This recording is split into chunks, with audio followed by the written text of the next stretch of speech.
Адыраспан. Жеттім да.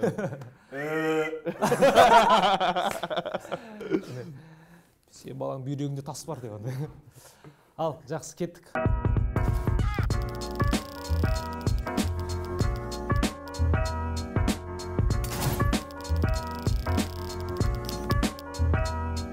Босат деген өздеріңді мағынасын түсініп отқан шығарсыңдар. Босат деген келіндерді спокойно іштеріңді босатыңдар. Иә, в прямом смысле емес, андай ауа емес. Іштеріңде қандай боль бар. Сілкіну, іштегінің бәрін айту, шығару смело бола береді. Енді мынандай бір сұрақ. 5.32-ні бәріміз көріп жатырмыз. Расымен де прям новый жанр, жаңа дыхание, прям бүйтіп шапалақпен есім жидыртатындай не сериал. Мен өзім шынымды айтайын, ол сериалды мен қарайтын кезде уақыт таңдап қараймын. Жатар ол өзі кешке қарай шығады ғой негізінен жаңа сериясы айтюбта. 5.32-де шығады кешке. Да? Сағат 5.32-де 5.32 дейтін веб сериал басталады. Аты неге байланысты соның? Соңында ашыла ма, не үшін екен 5.32 деген? Иә, біз мына жерде бәрі қызық болсын деген ниет қой, әйтпесе мен бәрін айттым деп тұр. Мен қазір бәрін... Дұрыс, спойлер жасамай қой. Негізі бұл 5.32-нің несі ашыла ма соңында? Просто мен де көрерменге байланысты, көрерменге егер қызық болса ашып алады өзі. Ашып алғандар да бар. Просто 5.32 сериал дейтін ана. Неге 5.32? Неге 5.32? Вот. Сағат 5.32-де. Сағат 5.32-де. Ну, бірақ оның арасында тағы 4-5 план жатыр да. То есть оның расшифровкалары. То есть оны уже қазір 3 сериядан негіз таба беруге бола ма? Үйге барып қайтып қарайтын болдым. Жалпы 5.32 дейді, не екенін қарасаң болады. Саған өзің іздейміз. Сол сөздің өзінде жатыр да ол просто. Сол сандардың өзінде. Сағат 5.32 емес, бұл 5.32. Тереңірек кір десейді. Ізденіске. Көрерменге видеосына. Болды, түсіндім. Сол тараптан. Болды, түсіндім. Не дады, 5.32 шыққан кезде лично өзім Хоббитті көрдім, таңғалдым, риза болдым, жекесіне шықтым, WhatsApp-ына айттым, Хоббит премьера құтты болсын, действительно шикарно шыққан проекттердің бірі. Мен жазған өтірік емес. Болды. Жазылды ғой WhatsApp-қа. И не только ты, деп қойсай. Жоқ, жазды, рахмет, жазылсын. Қысқаша давай, не қалайық, вообще қалай болды, кастингке қалай өтіп кеттіңдер, қайдан келді, өздері шақыртып алды ма? Мен сен Алишермен бұрыннан уже учишпен жаңа дос болғаныңды білем.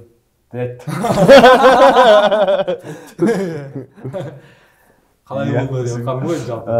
Бізге простой смертный сендерге мысалы ол андай өтірік сұрақ көрінуі мүмкін. Бірақ бізге простой смертныйларға реально қызықты. Андай проектке қалай түсуге болады? Ну понятно, оған какой-то бэкграунд керек. Енді көшедегі біреуді ала салмайды. Но именно мынау думанға Хоббит шақыртыңдар деген сияқты бір жерде болды ғой, бұл жерде бір щелчок болды ғой режиссердің басында ма, или ана кастинг директордың басында ма? Знаешь, мынандай да жалпы натура дейтін тема бар ғой. Адам табиғатының бойында сценарий жазған кезде оның өзінің представлениесі болды. Думан примерно осындай. Вспыльчивый. Ойландай сәл мәдениетсіздеу. Өзіндік бір мендігі бар, өзіндік бір правдасы бар. Өзіндік бір нелері бар деп мен өзім сөйтіп. Давай кеттім, ренжімен өзім десем.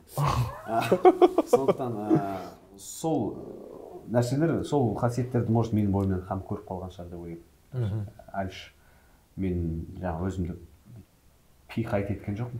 Я так хотел пихать себе по идее. Ол бірақ кішкене ерсілеу көрінуі мүмкін болды да. Бірақ мен жаздым. Да кто туда не хочет деген әңгіме ғой. Да, потому что тағы мақтанғандай болып қалған. Жоқ, ешқандай мақтанған емес.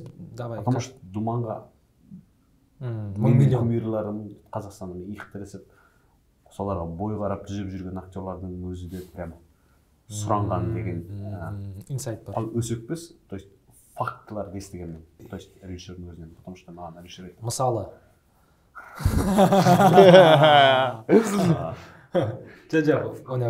Жоқ, ол мен істеп отырған просто одан ұялып тұрдым да мен айтуға. Сондықтан ұялған емес, ыңғайсыз болып қалмасын дедім ғой. Біраз, то есть осы қазақ кино индустриясында жүрген мен деген актерлардың ұнаған рөл болатын осы мен ойнаған Думан. Сондықтан біріншіден рахмет айтамын Алишке.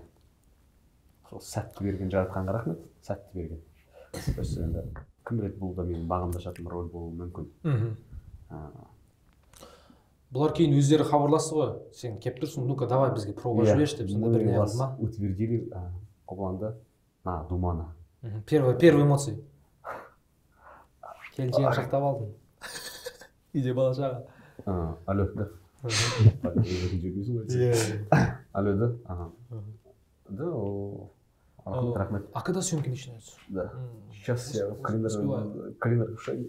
То есть, а на самом деле, братан, мне голяк был тогда. Творческий кризис даже. То есть, менде бір промежуттар болды андай.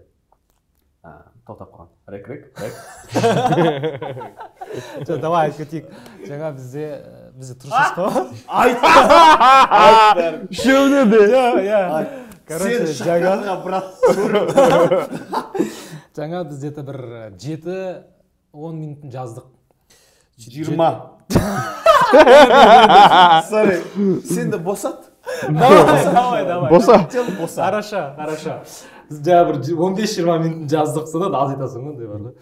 20 минуттан кейін перерыв ағамыз ғой, там кто куда бел жазуға анау-мынау. И тут бізге айтады да, жігіттер, sorry, дауысы жазылмай қалыпты. И это уже второй раз. Алғашында 3 минут, енді 17, total 20 минут жазылмай қалды. Сондықтан біз қайтып бастан әңгіменің осы атмосфера кірейін деп жатырмыз. Бірақ дегенмен қызық болып жатыр. Каждый раз как в первый раз мен саған айтайын. Я тоже стараюсь әңгіменің органикасын жоғалтпауға тырысып жатырмын. Шынымен, чтобы интересно болсын. Негізі бар ғой, күшті жүріп жатыр процесс. Әңгіме, емен жақын, шынымен. Андай бар. Просто сондықтан біз жаңа неден тоқтадық, жаңа пробаларын тоқтадық. Иә, соны айтып жатырмын. То есть, сөйтіп бекітілдім Думанға. Ол Думанға үлкен септік танытқан Бекар Шалқар дейтін жігіт бар бүгін. Босат подкастында көк жейдейді. Ондай бар, розовый шапкада отқан. Осы жігіт маған подкаст... Розовый шапкада отқан. Оранжу. Оранжу, сорян. Өздерің ішті білер сауыт десей. Бека проба түсірсіп, маған тоже атсалысып, керемет, мен үлкен бір демеу танытып, өзім опытымен бөлісіп, не алды. Бека, осы кезде звуковой, четко звук шықсын андай. Рахмет дедім. Сол, сөйтіп Думанға бекітілді дөрчік. Содан әрі қарай етіріп, бұйыртып, өз қызығымен, шыжығымен 2 айдың ішінде түсіріп шықтық 5-32 серия. Кайфанул? Ол басқа бір подкаст айтсақ болды. Тем более, бұған дейін сен телевизионный проекттерге түсіп жүрдің ғой. Телевизионный проекттің сериалдары и Салем Соушылдың сериалдары жермен көк қой енді, как есть. Элементарный диалогтарындағы боғауыздар айтпағанда, тем более Думанның айналайын, не деген анау. Блять, нахуй деп андай. Любая эмоция через мат қой, нанга. Ну, оправданный маттар, по сути, ол нормально. Сол айтар, иә. Мен соны өзімді ойлағым, блин, сол иногда көрерменге құлаққа кесіп тұрмаса болады. Байқамайды да ғой даже, реально диалог. Егер ол бәрі оправдывать етіліп жатса, онда жақсы ғой, шынымен. Иә. Даже ана бір отрезок бар, бастықтарын ұрса үйренеді ғой сендерге. А ты че, блядь, тебе что, шапалақ нужен дейтін ше? Соны отрезоктардың бәрі тиктокта жүр ғой қазір хит болып. Именно же, типа, как общается шеф с подчиненными деген сияқты. Неше түрлі хайпа жүрсі. Не мынау шошқа сияқты деген сияқты. Жоқ, бұл жерде просто именно еще мен ойлаймын да, то, что Шалқардың рөлінен аған Мансұр аға бар ғой, сол кісінің рөлін подчеркивать ету керек. Именно в том плане, что ол кісі көп боқтамайды ғой кадрда. Да. Вообще көп боқтамайды да. Иә. И содан вообще контраст пайда болады. Реально контраст. Жаңа сен айтасың, эмоциональный, где-то вспыльчивый деген. Это реально так и есть ғой. Даже если алдына заключенный алып келіп ұру керек болса, Думан барады ғой. Иә. Сол жерге Думан барады, а кім Мансұр чисто андай. Значит так деп тұр андай уже логически немен напротив тұр. Сол жағымен ол несі. Оружиесі сондай оның өзі. Иә. Жаңа боғауыз ше, сен Мампан көріп отырмын бұл сериалды? Өте. Көріп ма? Сәндірей, әжемде көріп отыр. Қалай? Әже, может, керек емес сен. Мен бастап қойдым. Ана таксисті ғой, қараймын. Да, айтты ше. Алда, мен баян алда тұрдым ғой. Алда тұрдым, мен көршім болатын, Беріктастай. Беріктас ағамыз бар. Блин, он неге астан өтіп жоқ. Берсе саған кешірім өтеді. Короче, Бектас біздің ол мәдени тұрғыда Бектас ағаның боғауызын естіген адам, ол значит ол өмір сүріп жүр деп ойлаймын. Мәдени тұрғыда. Мәдени тұрғыда. Иә. Сол мамам айтпақшы, Бектас ағамыз құсап басталғаннан аяғына дейін боқтай береді екенсің. Маған ренжімей енді сол рөлдерін. Енді бірақ сен атаңнан біледі ғой, сен актер екенін четко бөлетін шығармын. Мынау қобыланды, мынау актер қобыланды деген. Рөлде қобыланды деген сияқты. Батя. Да? Болды ма кішкене андай реакция? Жақсы дейді да. Темекі шегетіндердің опытым көрініп қалды ма деп соны ойлаймын. Жоқ, түсінеді ғой қазір. Нормально, қысқасы. Сол жердегі анау не қалай? Анау ауыр атмосфера. Труп, понятно бәрі. Грим, голый, анау не ма? Куклы лежат, да, по идее? Или... Жоқ, куклы деген, кукла бола алмайды да ол. Неге? Өйткені олардың предисториялары бар, жертвалардың барлығы. Оған дейін олар ойнайды, ол актрисалар. И сол актрисалар. Жоқ, просто кейбір жерде де видишь, оның аяғын ғана көрсетеді, сондай детальдарын ғана көрсетеді. Ол кезде енді қолданды басқа бір өздері. Готовый. Иә, жатқыза салады бір қызды. Живой қызды. Бояп живой қыз жатқызады. Потому что манекенге грим жақса олай қонбайды да, грим. Кәдімгі кожаға ол грим более реалистичный түседі. Сонысымен кадрда ол реалистичный. Аполя, саған ерекше рахмет, сен шығармашылығына, сен жалпы мынау грим саласына деген үлес қосып жатқан фанатизміңе бас идік саған. Рахмет, мен өз жеке басыма рахмет айтамын. Аполя деген қыз ғой. Сен қазақ тілінде айтып отқанға қарағанда қазақтың қызы ғой. Қазақтың қызы, негізі Ақмарал ғой деймін аты. Маған айтқан жоқ. Атын білемін. Предпоказда просто рахмет айта алмай қалдым. Сосын айтып жатыр. Сол. Трейлерде ма, или мен бір жерде, несін, по-моему, несін, сюжетін оқыған кезде жазылған, по идее, это все основано на реальных событиях деп ше. Енді бұл жерде сұрақ, окей, возможно, там бір 50%, 60% реальный шығар, но где-то все-таки не бар шығар? Сценарийді күшейту үшін ше, әсерлеу, иә. Осы орайда мен айтып кетсем бола ма? Иә, сіз бар екенсіз. Жоқ, мен ойлаймын да, то, что вот кейбір моменттерде осы сериал түсіретін кезде, жалпы, мен ойлаймын да, то, что наоборот кейбір жерлерде андай жеңілдеткен сияқты. Дұрыс, халық шошып кетпесін. Иә, халық шошып кетпесін. Өйткені бұрында неше түрлі жағдайлар просто мен көргем, оқығам да бұл туралы. Осы сенің де бір группаласың бар еді ғой? Иә, сен бір класстасың бар еді осыны ашта тұратын. Сол ма айтып жүретін еді? Иә, оны бағана алдын айтып кеткен, просто алдын айтып кетейін. Класстас қызым ба, бағанағы Николай Джумабаев дейтін ба? Джумагалиев дейтін қазір. Түрмеде отыр ғой қазір енді, бүкіл өміріне сотталып кеткен жер. Иә, сол кісі, жалпы менің класстас қызым сол ауылда тұрған, сол Николай дейтін адам тұрған. И сол қыз айтатын, то, что біздің ауылда осындай маньяк бар. Естиміз біз деп ше, олар көрген жоқ қой соны. Естиміз осылай ол, то есть ганнибализм ба? Сол адамның етін жеу, там, жеркеншілік нәрселер ол. Иә. Бар екен, тағы да басқа тармақтар бар. То есть, сендердің айтқан сөздердің жарысын мен по идее Google-ға жаздым, сол жаңағы некрофилия, бірдеңе дегеннен ше, мә жаман өкіндім ғой. Бұрындары естіген, бірақ андай мән бермеген сөздер ғой. Қарасың, кәдімгідей ондай адамдар болған екен. То есть бар ғой, қазір негізі бұл тақырып қазірде болу, то есть бар негізі бар ғой, онда сонда бір шеберлікпен жұмыс жасап жатқандар бар шығар, ондай жаңағы бір ол да бір кәдімгі мастерство ғой. Иә, просто ана бірінші серияда білесің ба, кім кетіп баратады, машинада айдап кетіп баратады, и уже кейінгі шақтарында. Иә, сейчас их дохуя деп айтады ғой. Просто ты их не замечаешь депші. Потом по полочкам бөліп береді ғой. Манеки деген кезде, да и сейчас дохуя деп айтқан реплика бар. Сондықтан иә, ол қазірде бар. Өйткені мысалы алыс кетпей ғой, өткенде бір жыл болған жоқ қой деймін, Алматыда бір оқиға болды ғой, бір қызды ма? Қызды бауыздап, үйіне кіргізіп басын. Ақтөбеде. Жоқ, Алматыда. Мен тұратын микрорайоннан бір микрорайон ары. Енді қара, енді өзің саралап көрші. Мына жерде енді ол байқамай істеп қойды ма сонда ол.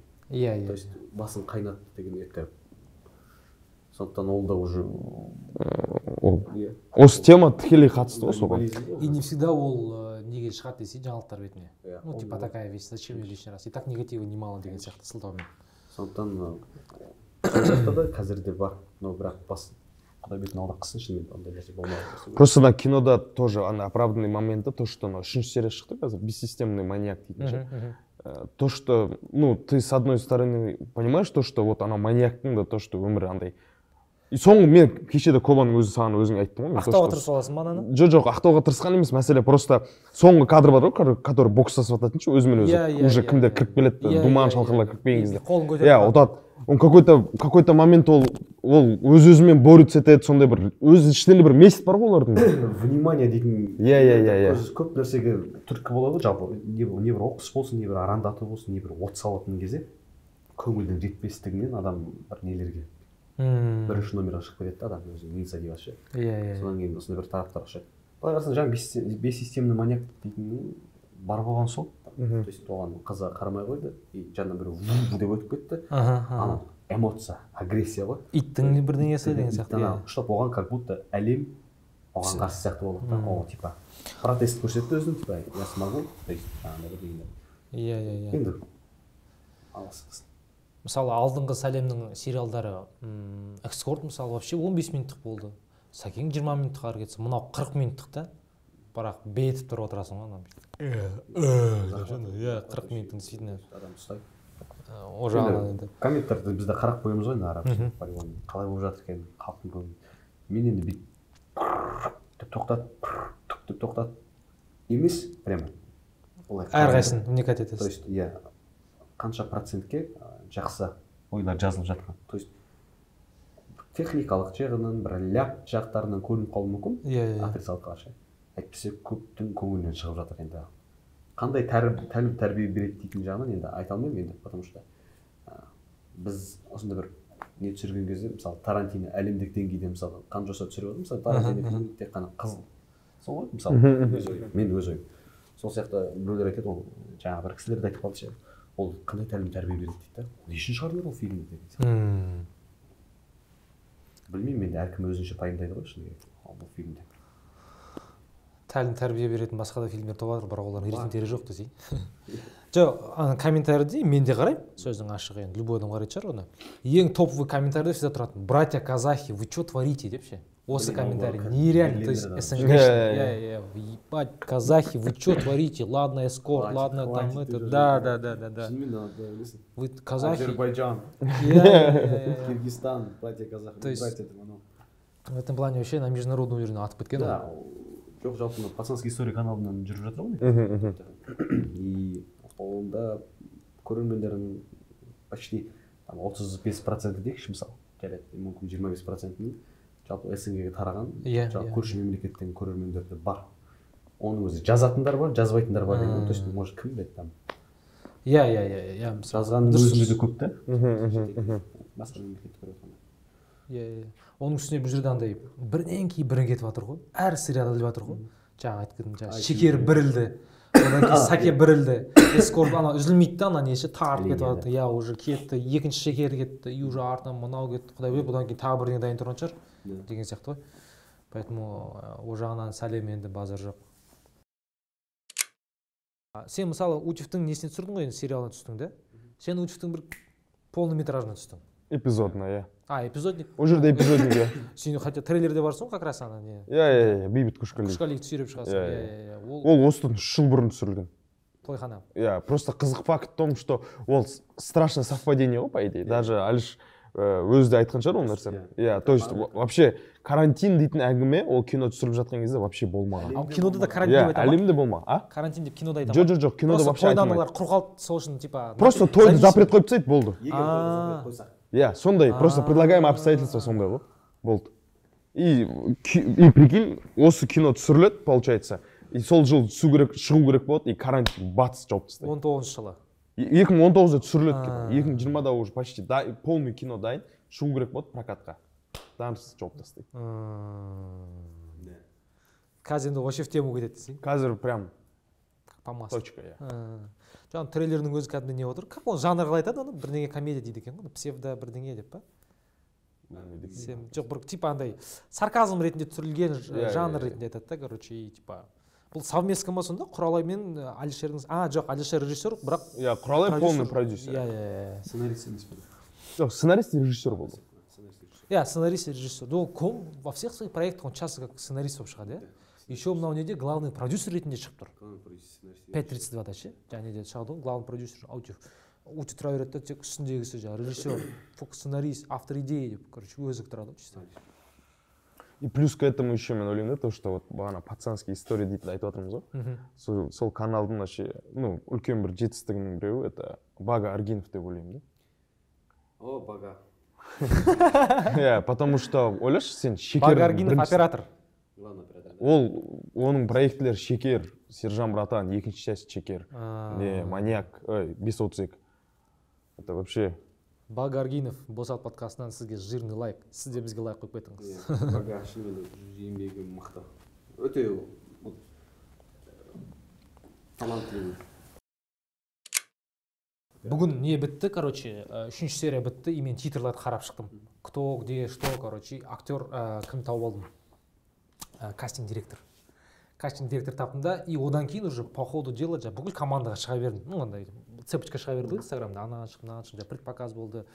И не да тұр да, типа, в ужасающих условиях снимать еттік деп. Нереально ысық болған ба? Айдалада түсіргенсіңдер ма? Осы сұрақты қашан қойып тұрдың? Сол үшін 2 рет ректерін өшіп қойдың ғой десең. Былай болды да, біз жалпы Алиш жалпы атмосфераны берген. Атмосферадан бастайды. Жалпы любой тақырып, любой тема, любой іс жалпы атмосферадан басталады ғой жалпы. Сен де бізге күшті жаңағы осы подкасттың басына дейін келмейді, мысалы шай жеумен қарсы алып алдың. Кішкене бізді емін-еркін барып іске кірістік та, сол сияқты. Алишта бірінші вот жаңағы местоположениеміз біздің Тараз маңайында Қаратау дейтін қалада түсірдік. Қалашық, Жаңатас дейтін жер бар. Шынымен де ол ауыл прям под 90-е қалып кеткен. Солай қалған и базар жоқ, біз 2 айда. Сендер сол ауылда тұрдыңдар ма сонда соңғы кезінде? Сол ауылда тұрдық. Шыгал айтады, осындай кәдімгі бұрынғы 90-шы жылдағы общагалар еді, 5 этажға. Оның ішінде 210 дейтін бөлмеде жаттық. Ол 210 деген бөлме. Подкаст болсын. Условия кішкене нашарлау болды, шыны керек. Мен наоборот нашар болғанда мен қуанамын иногда ше. Потому что ол бізге ары қарай өмір сүруге, жұмыс жасауға күшті көмек берді деп ойлаймын. Ол режиссер задумшыр, слишком сендерге. Соған сендік. Деп ойлаймын, деп сенейік десейік. Именно солай жасады. Жоқ, өкініш жоқ, негізі. Ыстық болды, ана гримделген актрисаларды жаңа сценочный площадкаға дейін апарғанша строго қасында зонтикпен жүреді деген жаңа неше түрлі нелер көріп, хайлайтстарды көріп. Гриммен еріп кетпеу керек, олар қозғалуға болмайды, оның бетіне маса қонады, грим тәтті ғой. То есть ана искусственный киношный көріп. Тәттілік одағы маса жабысады. И в общем, соның барлығын көру керек та негізі. Қазір айтып жеткізе алмаймын шынымен. Прям процесс. Осы жазда түсірдіңдер ма? Осы жазда, июнь айынан бастап. Қалада карантин, сендер сериал түсірушіңдер? Или ол кезде уже жоқ, карантин негізі бәсеңдеген кез. Иә, ол кезде азайған кез ба? Иә, ол кезде жұмыс жасап жүрміз біздер осы театрда. Иә. Қысқасы сол жұмыс, сол қиналып жүрген кезде айтатын едік Мансұр екеуміз. Шалқар главный герой. Мансұр? Thank you, Лео. Екеуміз жұмыс жасап жүрген кезде айтатын, блей, Манс, осы еңбек, осы қиналғанымыз, осы ауырғанымыз ертең ақталса жақсы ғой деп ше. Бірақ екінші ойымыз ақталады ау деп бір сеніммен қараған едік. Айтпай, алда пока алысы жаман емес. Иә. Сол. Мансұр да ол да өздерің сияқты актер, театр актері. Театр, кино актері, иә. Ол Алматыдағы театрдың актері ма? Жоқ, біздің театрдың. Осы Астанадағы қазақ драма мемлекеттік академия қазақ музыкалық драма театрының менің алдымдағы буын. Иә. Ол қазір бірақ Алматыда. Қазір тағы да. Случайно тоже инсайтпен көріп қалдым, оны, оказывается, Админ Анон деген подкаст шақырып апты Нұрмахан. Иә. Шерхан Пірназар. Иә. Шерхан Пірназар. Шерхан Пірназар. Әбілмәсір Серік. Рауза. Иә. Және? Иә. Тықып болған шығар деп ойлаймын мен. Оны сен дұрысқа түсінбеуі мүмкін, но бірақ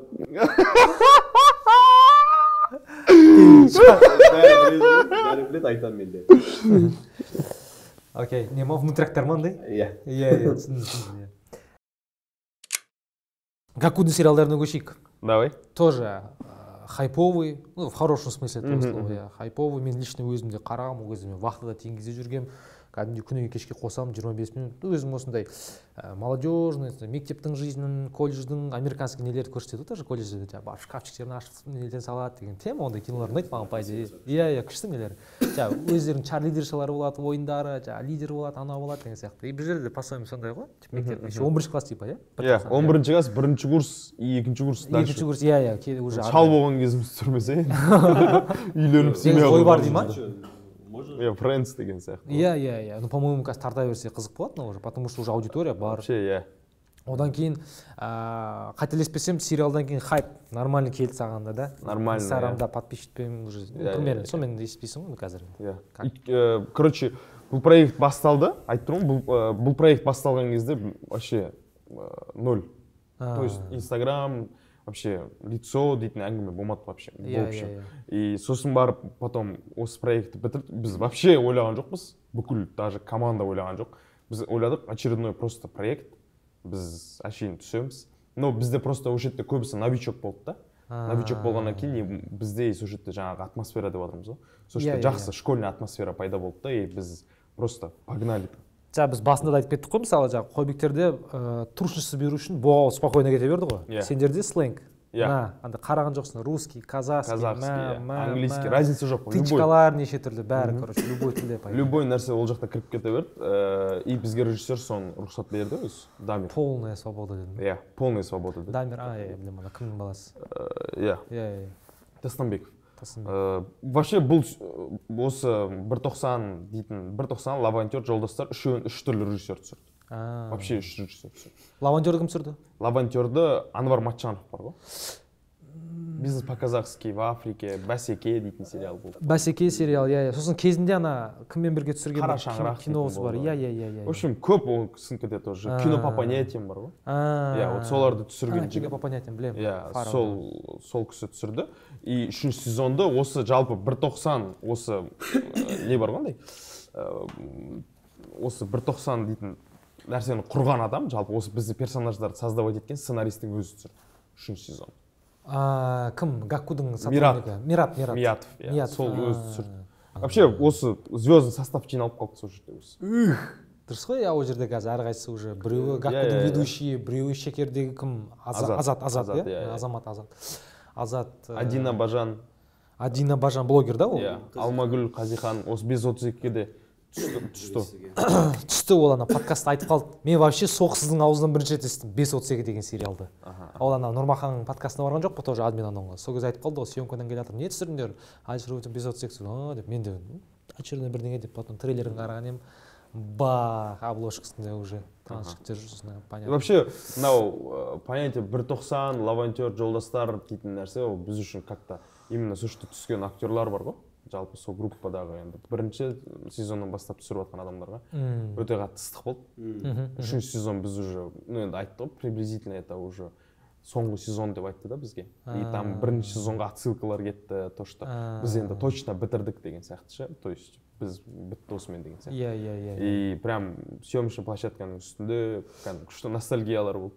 Эмоционально. Иә, өйткені есть еще воспоминания көп өте. Жоқ, не, вообще сендерде күшті анау коллектив. Соңғы сериясын бірге қарайсыңдар, иә? Сондай бір өздерің тусаларың бар жасайтын. Соңғы серия обязательно бәрі жиналып, осы жол ғана бара алмай қалдым. Ал негізінде оның алдында обязательно любой ненің бәріміз бірге жиналып көріп деген сияқты. Енді ана жаңа кімді айттық қой? Алмагүл деген қыз, иә? Жаңа админ алаңға барған. Соғыз Жүргеновте оқи ма? Ол Жүргеновтың колледжін бітірді. Колледжін бітірді ма? Соғыздың аузынан мынандай бір зат шықты. Админ анонда как раз таки. Жаңа оны сен де айтып қалдың ғой, телевизионный сериалдар мен Сәлем Сошлының сериалдарында жер мен көк айырмашылық бар деп. Ол қыз да айтты. Бізді оқытқан кезде уже кәдімгідей рамкаға тығып тастайды деген заттар айтты да ол. Мысалы, екеуінде біреуін Жүргеновті, біреуін Шабытты, екі түрлі школа, универді, академияны бітірген актер түлексіңдер, дұрыс па? Вот енді сендерге сұрақ, ол действительно сондай ма? То есть еще екеуіңе театрда да ойнайсыңдар, действующий, то есть актерсыңдар да? Реально рамкаға тығып тастайды деген зат қалай ол? Или ол режиссерға байланысты зат па все-таки? И бәрібір актердің басында да бір рамкаға алып кете ма деген сияқты? Ол подкастты көрмеппін. Ол подкастты көріп. Жоқ, ондай зат болды. Олар еще андай по-своему сарказм жасады, типа ол бөлек жанр казахстанский сериалдар деген сияқты ше уже. Сондай алып кетті. Білмеймін, рамка жақтан мен келіспеймін. Өткенде маған Алмагүлді айтқан қыламыз. как раз біз алматыда өткен предпоказание бір жерге ас ішуге бара жаттық барғанбыз командамен, сол кезде айтып қалдым мен біраз нәрсе айттым деп ше. Ну то есть осындай тақырыптың бірден бас аяғын айтты. Иә не айтқанын білмеймін.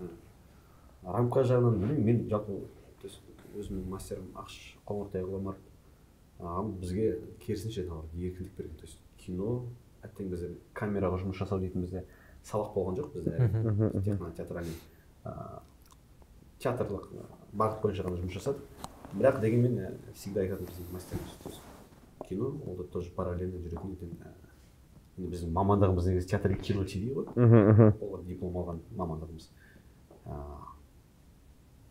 Қатты тыққан жоқ біздің. То есть рамка, то есть театрмен, киносымен. Ол екеуі бір бағыт деп мен өзім ойлаймын. Өндіректе жоқ олай. Или ол сол жаңағы өзің айтып отырсың ғой менің ұстазым деп. Сол ұстаздарға байланысты ма, болмаса сол белгілі бір проекттің режиссерларына байланысты ма? Жаңада айтып қалды бір редакторлар сөзімізге тиісіп, үтір нүктесін тексеріп, мына жерде былай ғой деп, грамматически былай ғой деп жаңағы тиісіп отырады. Болмаса сондай заттар ма? И в любом случае әр адам өзіне ғой, біреу әкім қалай қабылдайды, қалай резко переключаться ете алады, ете алмайды деген зат шығар бұл жерде. Да. Точнее, солай дұрыс болады. Иә. Әркімге байланысты. Тырс етіп. Рамканы бұзып шығатындар бар. То есть сол рамканы сынатынын біледі, но бірақ соны сындыра алмай жүргендер де бар. Иә. Жоқ, вообще қазір қазақ киносында, жалпы қазақ киносында какой-то бір переворот жасап жатқан адамдар бар ғой, который Ернар Нұрғалиев бар ғой. Иә. Жанымды не поверишь түсірді ғой, мысалы үшін. Это вообще Келінжан түсірді. Даже это телевизионный проект болса да, оның ішінде қаншама нәрсе айтылған да. Или кім? Алиш. Да. Вообще рамканы вообще бұзып жатқан адамдар ғой олар. То есть мәдени тұрғыда сөйлеу, бір арнайы бір нәрсеге арнап түсіру деген. Я официоз вообще жоқ ол жерде. Как есть, солай түсіреді. И мен ойлаймын то, что вот именно казахский зритель, қазіргі зритель уже топас емес қой, қазір уже ешкім тупой емес. Иә, кәдімгі уже қазір телевизионный проекттер көбісі өтпейді, мысалы үшін. Ну это по-любому да. Өйткені рас нәрсені рас деп айту керек. Қазір шынымен талғам өзгерді, көрермен көзі өзгерді, шынымен қазір өтірік соға алмайсың текст. Иә. Көз жұмбейді, өтіп кете алмайсың, өтіп кетсең сен өзіңнің репутацияң, жалпы индустрияға репутацияның несін кері тартқаның болып саналады деп ойлаймын.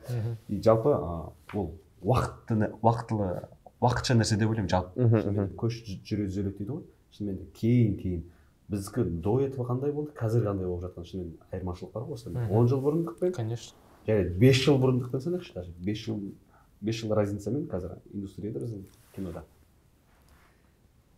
еміс болсын өзгерістер келе жатыр, былайынан баланс келе жатыр. Шетел асып, басқа нелермен қатарласып, потому что Шекер мысалы өткенде Пусанда жақсы бір атақпен келді.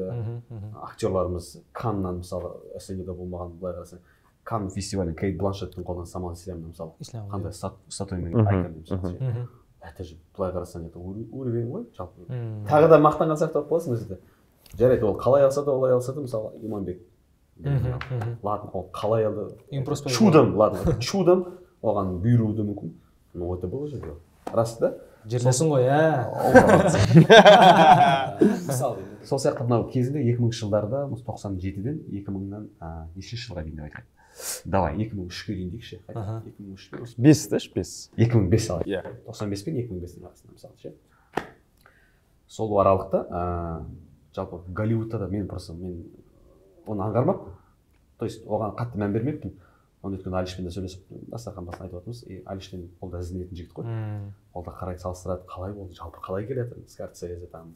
Басқа да менімен деген. Ол там фичердің мысалы фильмдерін салыстырып, олардың жалпы өсу ойыншыларын қарап жатыр да, шынымен де бір монотонность болған екен.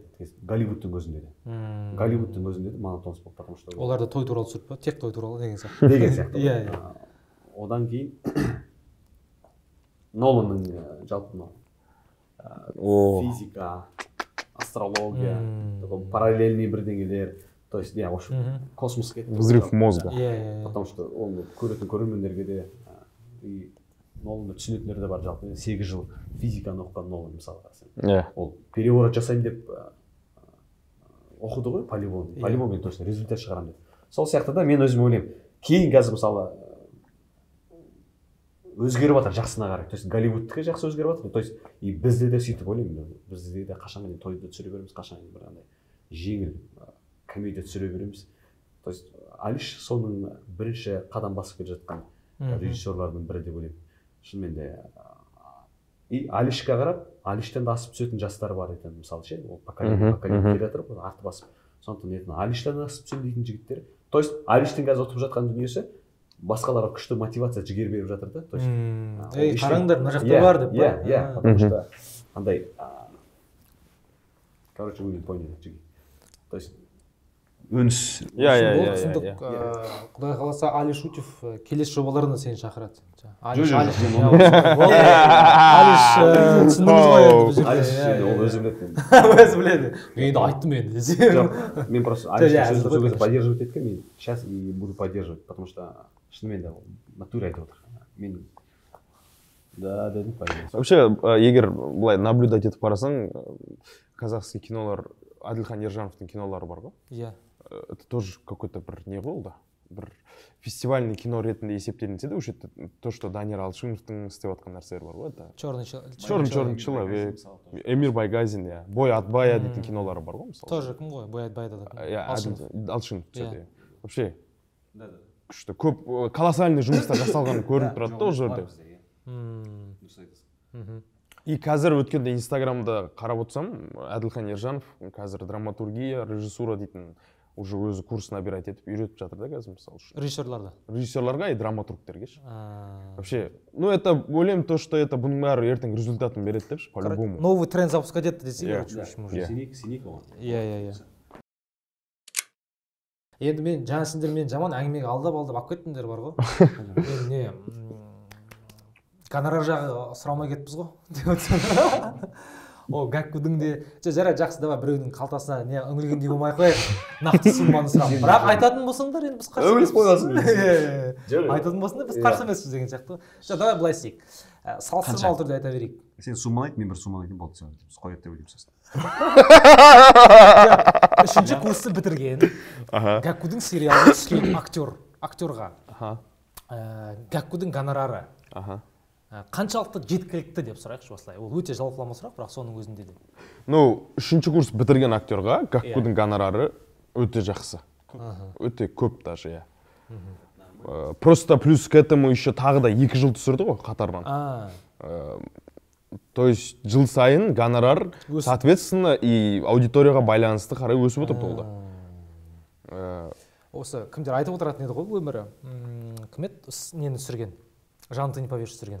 Ернар Нұрғалиев па? Жоқ, боксер кім еді аты? Актер. Жан, ты не поверишь, түскен ба? Иә. Жоқ, ол да продюсер еткен. Кеше заклад. Жандос Айбасов па? Айбасов. Иә, Жандос Айбасов. Сол Айбасов. Каскадер десей? Каскадер ма? Актер. Ну, енді боксер болған я бұрын. Иә. Мен просто как-то инстаграмда подписка болғам, чисто залдан шықпайтын сол кезде. И бүкіл параллельді примерно бокспен айтатын. И, короче, сол айтқаным, сол Айбасов айтып жүретін, короче, продюсерлер айбал дейді да жаңа. Келіп алып, ақша жоқ, брат, сөз чисто былай ғой, аля-улю деп түсіріп алады дейді да. Бір қарасаң, проекттен кейін өзі или бір демалып жүреді, или новый ренжпен жүреді дейді да. Сол айтқан, бұл жерде ондай емес, как раз таки сендердің де нелеріңді, то есть жұмыстарыңды еселеп, проект сайын өсіргенден айтып отыр. В любом случае ондай ситуациялар болды, которые кейбір моменттерде гонорармен келіспейтін. Потому что как-никак этот проект 6 лямов это просто, братан. 6 лямов в смысле твой гонорар? Или... Нет. Само проект, цифры так не называют. Просмотр 6 лямов набрал просто в Ютубе. Ну это какой-то біз үшін бір жаңалық болды да ол. Жалпы біздің командаға, сол түсірген командаға біз үшін жаңалық болды да ол. Ожидание реальности бар. Иә. Біз бір жылдың ішінде, екінші жыл түсіретін кезде бізде уже почти 4 лям просмотр болды бізде. И как-никак, по-любому актерлардың арасында бізде как-то бір группа ашып, өзіміздің арамызда да как-то обсуждение болады ол по-любому. Потому что, ну, біз барлығымыз, конечно, біз әрқайсымыз әртүрлі суммаға түскен шығармыз. Бірақ по-любому...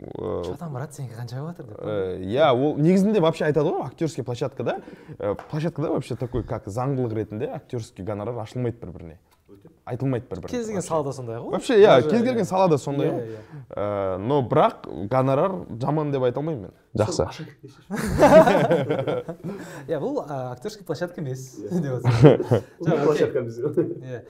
ну Гакку енді ол да все-таки государственный канал емес қой, частный канал болғаннан кейін мен ойлағам, может олар наоборот госканалдан не шығар, азырақ шығар гонорарлар деп ше. Жоқ. Бірақ өйтіп айтайын десем, сен гостелеканалдың несіне проекттерін түскен бе едің? Иә. Сравнительно қалай? Әлде қайда көбірек онг. Бірнеше есе. И площадка жағынан да, больше свобода, там, все дела. А Сәлем мен телевизионный проекттердің айырмашылығы қалай екен? Гонорар жағынан, жалпы ғой. Иә. Ну, можно в миллионах сказать, типа, разница 10 миллионов деген сияқты. Ну, к примеру, мен, мало ли. Просто жаңа келген машинаңды көрдім ғой мен сенің. И оған дейін жүрген машинаңды білемін да. Еще iPhone 13 көріп отырық бәрін. Жоқ, мүлдем оны емес. Былай ғой, дұрыс сен сұраған тікелей мен жауап берейін. Мен әлі Сәлемнің гонорарын салыстыратын тұрғыда дейін әлі жұмыс жасаған жоқпын. То есть Сәлеммен бірінші проектім осы. 5-3 бар. И және бұл жерде Сәлем емес продюсер. Жаңа айтып Әлішер мырза. Бұл жерде продюсерлік танытқан Әлішер өзі. Өзі қалыптасынан прямо. Ол зара біз бұл жерде келіскен тақырыпта біз енді чисто ради творчества, ради проекта, ради сценария. Ради такого творчества стоит деген сияқты. Да, и маған наоборот вообще маңызды болған жоқ. То есть мен наоборот ол жақта көп табыс көзінің шегеріп, көп нәрселер атменен жасап, то есть басқа да дүниелермен мен керісінше минусқа қарай кеттім. И пока мен саған осы сұрақты айтайын тұрайын. То есть мен гонорарым жоқ болды. То есть я работал, честно. Окей. Сондай дүние болды. В общем, мен гонорар жайлы ешқандай сұрағым жауап бердім, потому что бесплатно я работал. You know? Я работал. Жоқ, ты не бесплатно работал. Ты работал на свое имя. Имидж. На репутацию, да. Репутация, оның бәрі, конечно, ол в любом случае. И, честно сказать, вот кайфовать, честно. То есть, вот, потому что мен осындай бір білейін, осындай бір проект. То есть, енді өзімнің қатарластар осындай бір фильмдерге түсіп жатқан кезде көресің да, қызығасың ғой, блин. Иә. Бля, мен де осылай жұмыс жасасам екен. И это я почувствовал. Увидел, как бы, пробовал, понюхал. Қойбек, сен үйленгенсің? Үйлендім. Иә? Почему?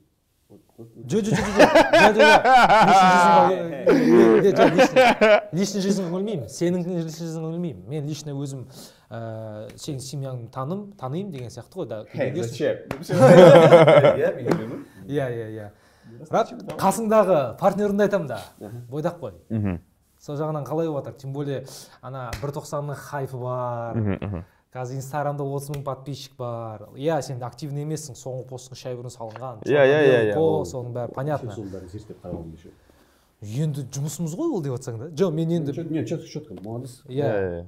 Енді қарайсың ғой бәрібір де, не істеп жатыр. Мен ойладым, просто может кейбір актерлар болады ғой, посттар жазып, қияли нелер десем, а ты вообще не потеешь. Соңғы проекттен совместка сурет салынған, ол жерде ол дұрыс көрінбейді де өзі.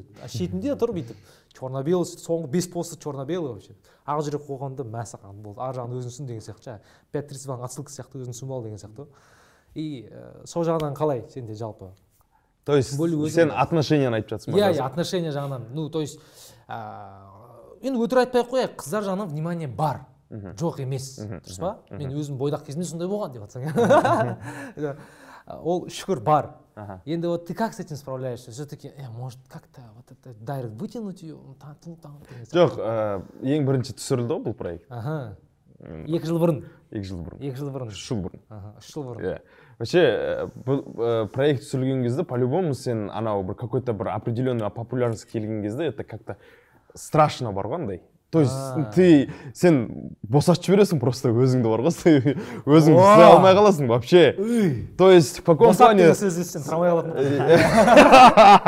Вот міне босат. И вообще сен ұстай алмай қаласың да, и сен кетесің просто Инстаграмнан запросы просто жарылып атады анда. Привет, как дела? Завтра как... Ну, просто их много. Продолжай. Завтра что там?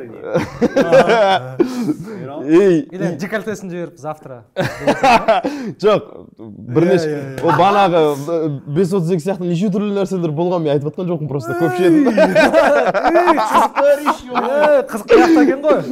Сол сияқты просто ондай нәрселер көп болды, шыны керек. Мен бірақ, бірінші сезонда, ну, конкретно мен басыммен просто кетіп қалдым. басқа жаққа просто. Потому что, ну, мен ойлаймын то, что сол моментті сезініп көру керек болды өйткені. Негізі сол нәрсені бар ғой, натуре вот сөз күшті қосыламын, сезіну керек дейтін. Иә. Соны айтайыншы деген просто. Сезіну, это. Иә, и содан кейін барып уже когда лавантер, ну, моменттер болады, который подводить ететін страшно.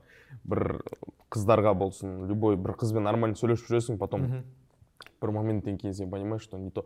И қазір мен уже, ну, мен сейчас уже привык так поставить. Я привык, и плюс к этому еще я уже сейчас начал как-то относиться к этому посерьезнее. Потому что қазір возраст как бы азайып баратқан жоқ. Мен жылдан жылға возраст идет, и плюс к этому еще надо жениться, үйлену керек деген сияқты ғой. Сен қандай адаммен бас қосасың, это тоже по сути важный момент қой ол өмірде. И сол үшін қазіргі жасап жатқан дүниелердің барлығы, то есть қазір мен Астанаға көшіп келдім, жұмыс істеп жатырмын. Это строится вот именно сол моменттерге байланысты, да. И вообще үйленетін қызыңды қандай қыз болады ол, это тоже надо выбирать. Бір какой-то определенный критерий бар ма? Определенный критерий бар ма? Нормально все там, да? Определенный какой-то критерий бар ма? Мысалы, допустим, сен айтасың, топ емес, конкретно болу керек 3 қасиет деген сияқты ше. Вот мен осындай 3 қасиетке мен көңіл аударатын едім деген сияқты. Имандылық, сабырлылық. Иә, жоқ, ондай базовый комплектация емес. Может, какой-то бірдеңе бар. Иә. Жоқ, ол понятно. Ол вшитый болу керек деп айтайықшы, мысалы, окей. Вообще, қыздар бәрі андай парақ қағаздарын алып, че там? Вообще, маған ұнайды вот мынандай енді өзің творчествода жүргеннен кейін бір какой-то момент хочется, чтобы қасыңда бір какой-то бір поддержка. Иә, поддержка. Потому что сен осылай, мысалы үшін біз қазір сенімен осы подкаст туралы сөйлесіп жатырмыз, қазіргі біз темалар туралы сөйлесіп жатырмыз ба, хочется, чтобы онымен де солай свободно сөйлесу үшін, жалпы өзіңнің общий темаларыңды айта алу үшін, и просто сен оған айтып отқан кезде деп отпайтын да ол қыз ше, қой деп айтпайтын да. И просто сол нәрсенің бәрін түсінетін, то есть внутренний кішкене осы жақтан хабары бар деген сияқты ғой. Осы өнерден, жалпы болып жатқан ситуациялардан кішкене хабары бар. И вообще мен қазір осы жасқа келіп, мен анау айтатын еді бұрында, андай ең басты іші әдемі болсын деген нәрсе сияқты. Сол нәрсені енді қазір мен түсініп жатырмын да. Только понимаю.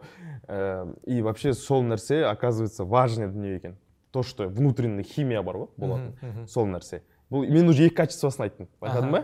И 3-ші качествосын айтайын деп отырмын қазір. 3-ші качествосы это сұрамай отыр екен, оны асырақты, качестволар тізіп қойыпсың ғой былай қарай. 3-ші качествосы это то, что вообще уютный. То есть жаның тыныш болса жаныңда дейсің ғой. Иә, жаның тыныш болса жаныңда. Бізде қазақша ғой. Иә. Вот сол нәрсе. Мына жер TikTокқа салып жібереді ертең. Жаның тыныш болса. Иә. Жаның тыныш болса дейсің ғой. Иә. Потому что ол нәрсе важно. Вообще қазір жас өскен сайын я понимаю, бүкіл нәрселерді уже тереңірек түсіне бастайды екенсің да. И қазір Коба, сен қазір үйленген ғой? Иә. И то, что қазір сендер үйленетін уақыттағы болған нәрселер, сендер осы нәрсені түсініп барып үйлендіңдер ғой қазір. Иә, сондықтан вообще сондай не то, что ол менің қазіргі инстаграмда там 30 000 подписчик или там популярность или актер, это вообще ничто вообще. То, что по сравнению сен олмен ең басты ішкі дүниең. Саған су емес, басқа біріне құямыз ау деймін, ана жерде де. Подкаст енді басталды десей. Мен сен дұрыс түсіндім ба, қара, жаңа сен әңгімеге қарап ше. Получается, уже тойдың ауылы алыс емес деген сияқты ма? Тойдың иісі шығып жатқан сияқты әңгімелерін қарасың былай. Иә, өйткені, иісі шығып жатқанда қазір ешқандай иіс жоқ. Просто иісін шығарғың келіп жүр десей өзің. Иә, просто қыз жоқ, просто.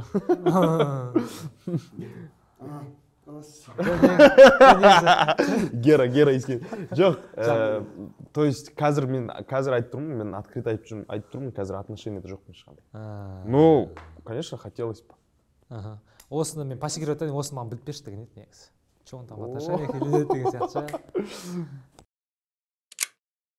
Өздерің жалпы YouTube қарайсыңдар ма? Қазіргі заманда. YouTube сіз не как қой вообще, или как сендерде қалай? Уақыт бола ма деген сияқты ғой? То есть мен уақыт тауып отырсың. Да. босап қалған кезде босап қалған кезде босатты қараймын. Деңгейге жетейік хан. Не? Өзімен подписка жасап қойған каналдар бар.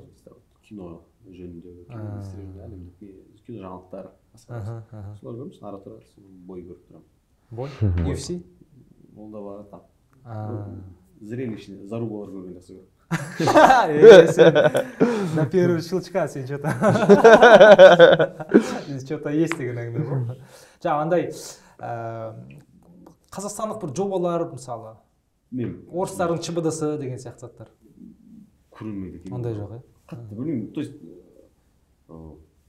маған қатты не бермейді ол маған қатты интересно жасайды. Онда мен саған бір нет, Али деген жігіттің каналын білесің ба? Осы қазақстандық бір жігіттің каналы. Али заранее извиняюсь деген жігіт, ол киноларға, сериалдарға обзор жасайды. Таза хейт болса хейт, нормально болса нормально деген сияқты. Вполне нормально жасайды. Бірақ орыс тілінде, қазақ тілінде араластырып жасайды. Соңғы несін көргенде ол кімнен сұхбат алып отқан? Ғани Құлжановтан. Бір қарап шықсам болады. Анау неоправданно байғұстың 12 мың подписчигі бар ма сондай? И неоправданно ана контентке негізі. Әр выпуск жарты сағаттан перед кәдімгі. Мен өзім ол жігітті танымаймын. Али буду рад с тобой лично познакомиться в жизни, но бірақ как раз таки сенің темаң екен да, сенің бағытың екен да, қарайтын жаңағы контентің деген сияқты. Бір қарап шықсам болады. Просто чисто совета ради ғой. Иә. Али сен де өзің қонақтарыңа босату көрсін деп айтты жатсаң. Сенде қалай? Все подряд. Жоқ, ЧБД-ны обязательно. Өзің зәкесің ғой деп. Иә, ЧБД-ны көремін, бірақ соңғы выпусктарын, к сожалению, көрген жоқпын.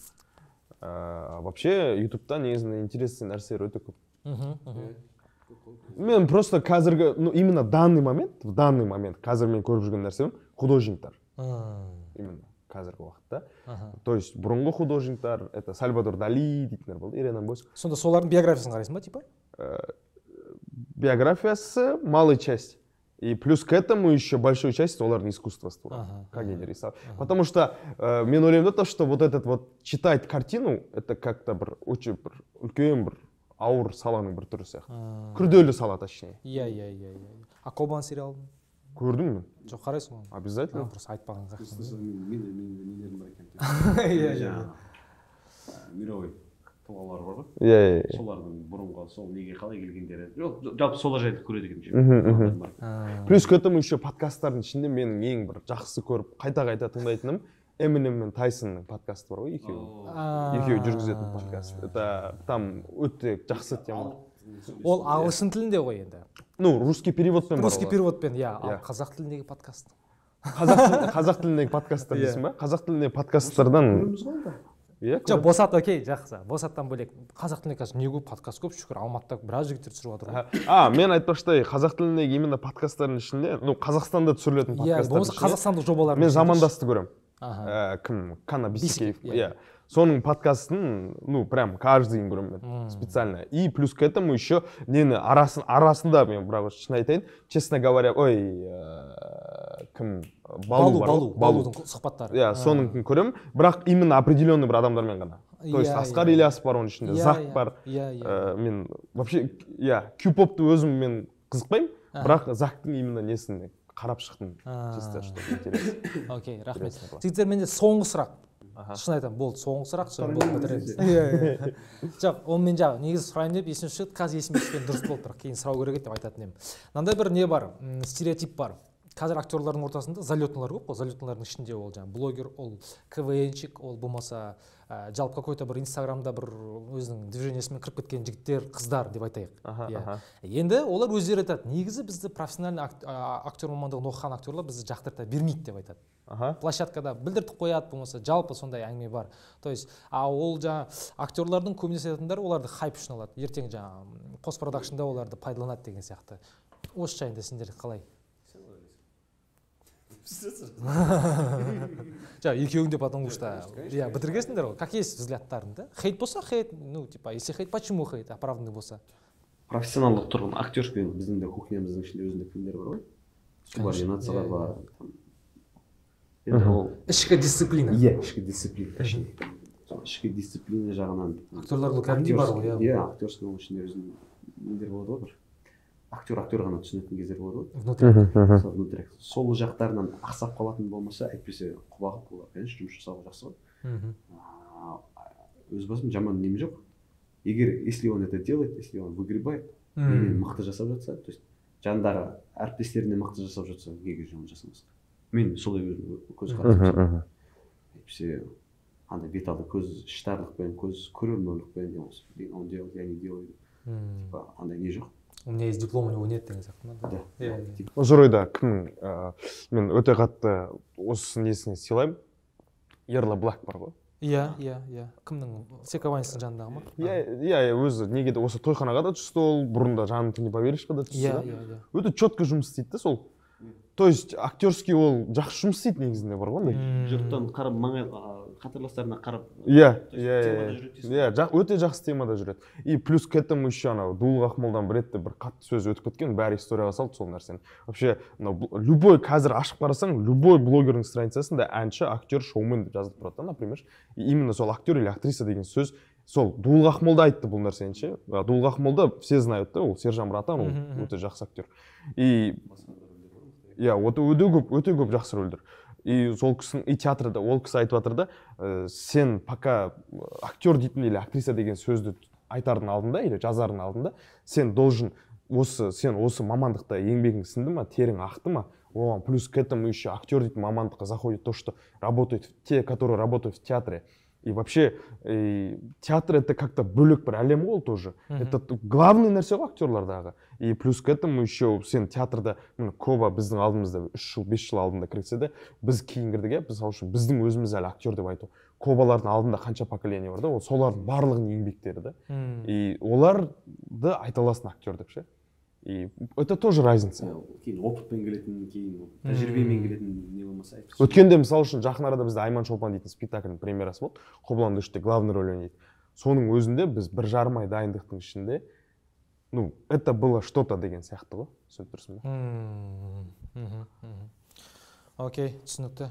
Жақсы, жігіттер, уақыттарыңды бөліп, сөздің ашығы міне қазір сағат түнгі сағат 12-ге 5 минут қалды. Бала шағасы бар, ертең жұмыстары бар жігіттердің, соған қарамастан бізде неше түрлерде факаптар болды. Соның барлығын ескере отырып, все нормально деп жігіттер көңіліңізге қарап отырып берді. Рахмет келгендеріңе.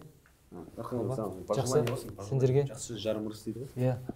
Күшті репликамен, многоточиемен ары қарай өмір жалғап кетейік.